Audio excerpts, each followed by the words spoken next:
ఇప్పుడు జనక మహారాజు గనక చూస్తే ఒక రాజ్యానికి అధిపతి. ఎప్పుడు కూడా ధనం లేకుండా దరిద్రంగా ఉండమని మనం ఎప్పుడు శాస్త్రాలు చెప్పలేదు. కానీ ధనం కావాలి, కానీ ధనం కోసం ధనం కాదు, ధర్మం కోసం ధనం కావాలి అని జీవించేవాడి భక్తుడు. సో ధనప్రార్థి ఉండడు.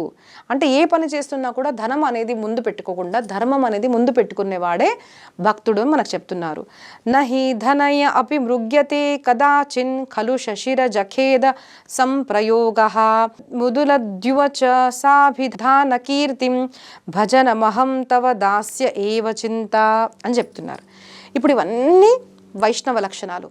అవైష్ణవ లక్షణాలు కొంచెంగా చెప్పారు మనకు. ఎందుకు అంటే చెడు అనేది వినకూడదు, కానీ చెడు అంటే ఏంటిది కూడా కొంచెం మనకు తెలిసి ఉండాలి. కాబట్టి అవైష్ణవుడు అంటే ఎవరు?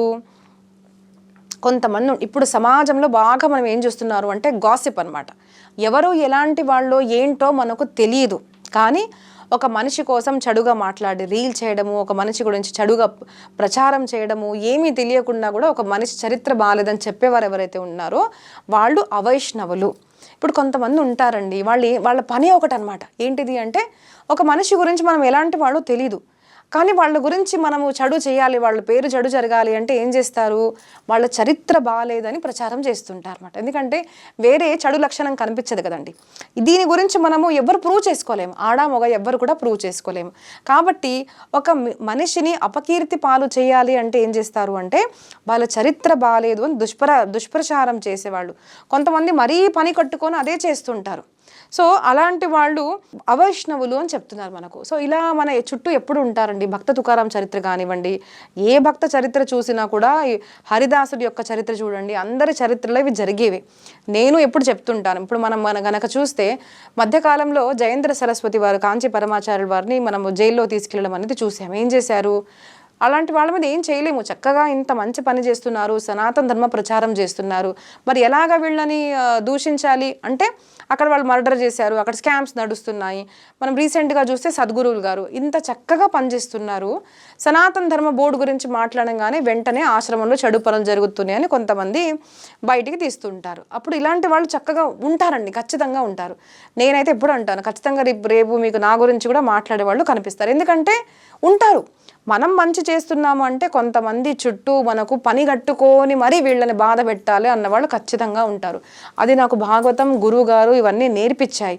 So mostly I'm prepared for it అని అనుకుంటున్నాను. సో ఇలాగ చేసేవాళ్ళు అవైష్ణవులు. సో స్వయం దుశ్చరిత్రంగా ఉంటుంది, కానీ వేరే వాళ్ళ గురించి చెడుగా మాట్లాడతారు. శుభచరితమపి ద్వషంతి స్వయం ఇహ దుశ్చరితాను బంధచిత్తాః.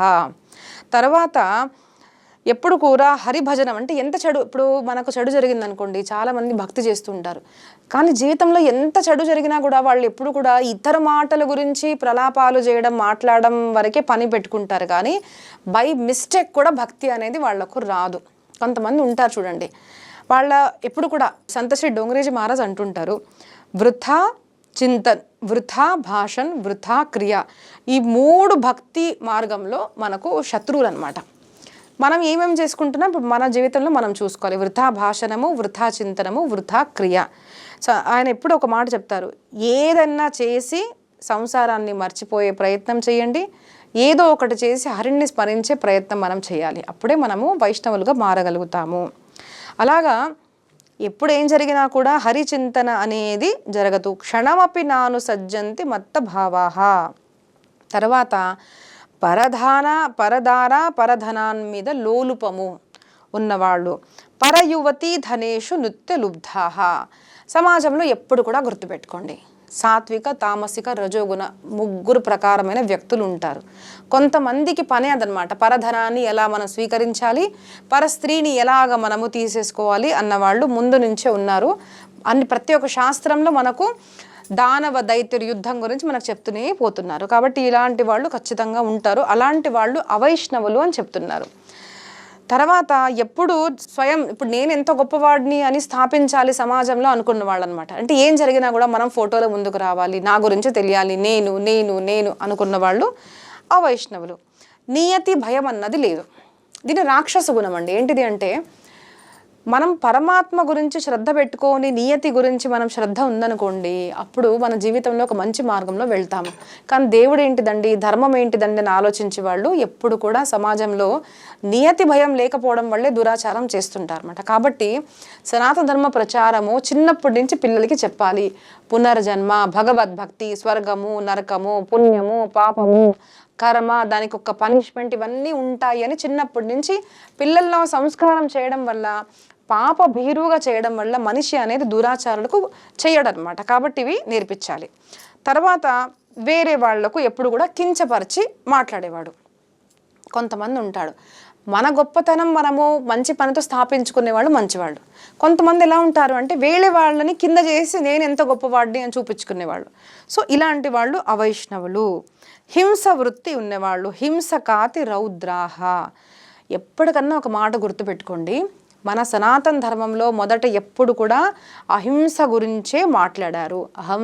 అహింస పరమో ధర్మ, హింస తథైవచ. ఇప్పుడు ఎప్పుడన్నా మన ధర్మం మీద, మన దేశం మీద, మన గోవుల మీద అంటే మంచికి ఎప్పుడన్నా ఆటంకం కలుగుతుంది అనుకోండి, అలాంటి వాళ్ళని చంపాలి, పనిష్ చేయాలని మనకు ధర్మశాస్త్రాలు చెప్తున్నాయి. కాబట్టే కదండి దుర్గమ్మవారు, కృష్ణుడు, విష్ణుమూర్తి అందరు చూడు శంఖ, చక్ర, గదా, పద్మ. చక్రాన్ని ఎందుకు ధరించారు? అమ్మవారు చూడు త్రిశూలాన్ని ఎందుకు ధరిస్తున్నారు?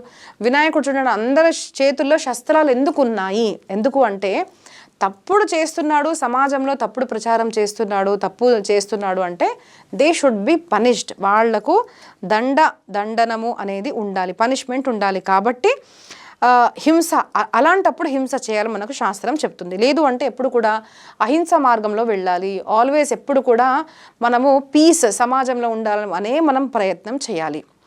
తర్వాత అతి భయానకమైన చరిత్రం అంటే దుష్టులు ఉంటారు. ఇంకా ఇలాంటి వాళ్ళను మనము అవైష్ణవులు అంటారు. ఇప్పుడు మనం ప్రాబ్లం గురించి మాట్లాడడం, ఇలా అందరూ ఉంటారు. సొల్యూషన్ ఏంటిది? సొల్యూషన్ కూడా చెప్తారండి మన శాస్త్రాల్లో.